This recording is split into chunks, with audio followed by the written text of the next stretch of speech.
So hey guys, welcome back to my two videos. तो इस video में दोस्तों डिस्कस करने वाले हैं यहाँ पर जियो फाइनेंशियल सर्विसेज के क्वार्टर 3 के रिजल्ट को। सो अभी जस्ट कुछ मिनट पहले जियो फाइनेंशियल सर्विसेज ने अपने Q3 रिजल्ट ऑफिशियली अपडेट कर दिया है। तो चलिए कंपनी के कंसोलिडेटेड नंबर्स को देखते हैं। बट उससे पहले अगर आपने अभी तक सेबी रजिस्टर्ड टेलीग्राम चैनल को ज्वाइन नहीं किया है तो उसका लिंक आपको डिस्क्रिप्शन में दिख जाएगा। लिंक के थ्रू जाकर बिल्कुल फ्री में आप चैनल को ज्वाइन कर सकते हैं। सो दोस्तों सभी फिगर जो है करोड़ में है। सबसे पहले देखते हैं कंपनी के रेवेन्यू फ्रॉम ऑपरेशंस।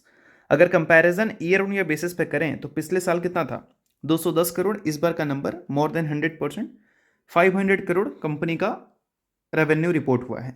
और वही क्वार्टरली वाइज देखें तो यहाँ पर भी रेवेन्यू में अच्छी ग्रोथ दिख रही है। और टोटल इनकम अगर देखोगे तो यहाँ पर Q1Q बेसिस पे गिरावट दिखेगा। टोटल इनकम 900 करोड़ है, बट ये डिविडेंड इनकम है, इस वजह से आप 500 करोड़ को ज़्यादा इंपॉर्टेंट मानो। ठीक है, अब बात करते हैं कंपनी के खर्चे के बारे में। तो पिछले साल का जो खर्चा था वो 436 करोड़ था, इस बार का खर्चा है, सॉरी पिछले साल का 130 करोड़ था, इस बार का है 565 करोड़। पिछले क्वार्टर में 436 करोड़ था, उसके कंपैरिजन में इस बार भी कंपनी का खर्चा इंक्रीज हुआ है।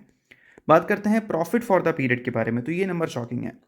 पिछले साल का प्रॉफिट कितना था, 294 करोड़। इस बार का प्रॉफिट गिरकर 268 करोड़ हो चुका है। क्वार्टरली वाइज अगर देखोगे तो 695 करोड़ से प्रॉफिट गिरकर 268 करोड़ कंपनी ने रिपोर्ट किया है। तो बिजनेस इनकम कंपनी के मोर देन 100% ग्रो हुई है ईयर ऑन के बेसिस पे, बट प्रॉफिट में ग्रोथ हमें देखने को मिला नहीं है। अगर ईपीएस की बात करें तो 0.42 रिपोर्ट हुआ है पिछले साल, और पिछले क्वार्टर दोनों के मुकाबले हमें कम ही देखने को मिल रही है। सो दोस्तों ये था जियो फाइनेंशियल सर्विसेज का Q3 रिजल्ट। आपको अर्निंग्स कैसा लगा वो मुझे कमेंट में ज़रूर बताना।